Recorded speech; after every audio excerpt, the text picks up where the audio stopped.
Hello friends, ഇന്ന് നമുക്ക് കോഴികൾക്ക് നെയ്കെട്ടലിനുള്ള മരുന്ന് നോക്കാം കേട്ടോ. അപ്പോൾ വീട്ടിൽ തന്നെ കടുക് ഉണ്ടെങ്കിൽ ആ കടുക് എടുക്കുക. കടുക് എടുത്തിട്ട് ഇവിടെ ഞാൻ ചെയ്യുന്നത് വെച്ച് കഴിഞ്ഞാൽ നന്നായിട്ട് ഒന്ന് അരയ്ക്കണം കേട്ടോ.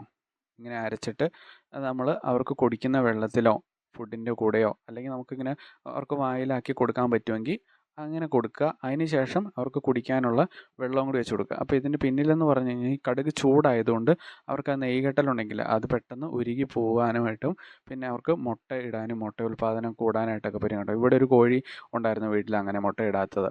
അപ്പോൾ ഞങ്ങൾ അങ്ങനെ ഒരു 3-4 ദിവസം കൊടുക്കുകയും പിന്നെ ഒന്ന് ഇടവിട്ട് കൊടുക്കുകയൊക്കെ ചെയ്ത് കഴിഞ്ഞപ്പോൾ അവർ മുട്ട ഇടാനൊക്കെ ആയിട്ട് തുടങ്ങിയിട്ടുണ്ട് കേട്ടോ. അപ്പം എല്ലാവരും ഒന്ന് ട്രൈ ചെയ്ത് നോക്ക്. ഒരു നല്ലൊരു ഒരു മാർഗ്ഗമാണ് കേട്ടോ. ഇപ്പം മഴക്കാലമാണ്. വേനൽക്കാലത്തും മഴക്കാലത്തും എപ്പോൾ ആണെങ്കിലും നമുക്ക് ഈ ഒരു മാർഗ്ഗം ട്രൈ ചെയ്ത് നോക്കാനായിട്ട് പറ്റും. അപ്പോൾ ഇഷ്ടപ്പെട്ടെങ്കിൽ ചാനൽ സബ്സ്ക്രൈബ് ചെയ്യണം. Thank you.